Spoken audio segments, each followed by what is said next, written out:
Долго очекуван проект кој што представува круна во низот инвестиции во здравството направени во минатиот период.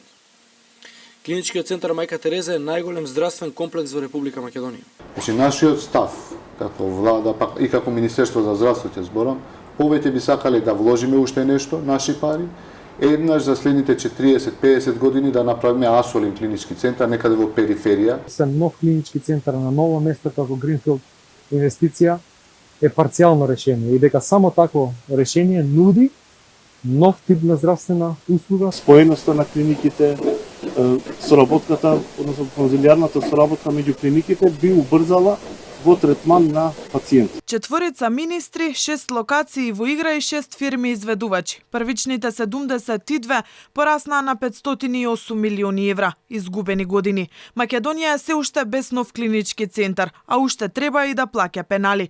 Одговорност за ненаправеното и направеното нема. Го нема ни клиничкиот центар, а секој министер дојде со нова идеја тврдејќи дека е подобра од претходната. Ке изградиме современ и функционален универзитетски клинички центар во Скопје кој ќе обезбеди висококвалитетни здравствени услуги на населението во целата држава. Новата власт сакаше и нова локација. Онаа наводно не им се допаѓаше, но не можат ни конечно да се одлучат каде би граделе. Голем и модерен клинички центар, сосема доволно место за интегрирани услуги, за модерен објект кој што може да дозволи нов тип на услуги, кој што може да дозволи формирање на хибридни операциони сали. Се размислуваше за Петровец, касарната Илинден, Бардовци и Ѓорче Петров, но и денес нема конечна одлука.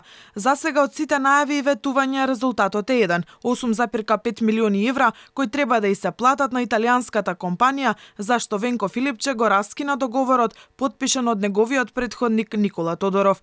Во март годинава стигнало првото писмо од адвокатската канцеларија од Милано во која била наведена милионската сума за исплата на пенали, додека пак во септември адвокатите со второ писмо ги потсетиле надлежните. Деновиве требаше да биде формиран правниот тим кој ќе работи на случајот. Актуелниот министер Беким Сали има сосема нови идеи за клиничкиот центар, а во игра уфрли и 5 фирми како можни изведувачи. Но и ова останува само најава. Сега фокусот не е новиот клинички центар, туку како Македонија да не плати милионска оштета за склучениот раскинат договор со италијанската фирма. Нова не е единственото неисполнето ветување поврзано со клиничкиот центар. Пред изборите СДСМ ветуваше реорганизација на постоечкиот. Враќање на концептот на единствен универзитетски клинички центар во кој клиниките ќе бидат функционално поврзани. Ке ги укинеме економските директори и управните одбори во постоечките 27 универзитетски клиники кои беа само финансиски товар. Но и ова остана ветано, неостварено. Клиниките останаа разделени и административно и физички, а изминативе години во нив не е инвестирано, речиси ништо.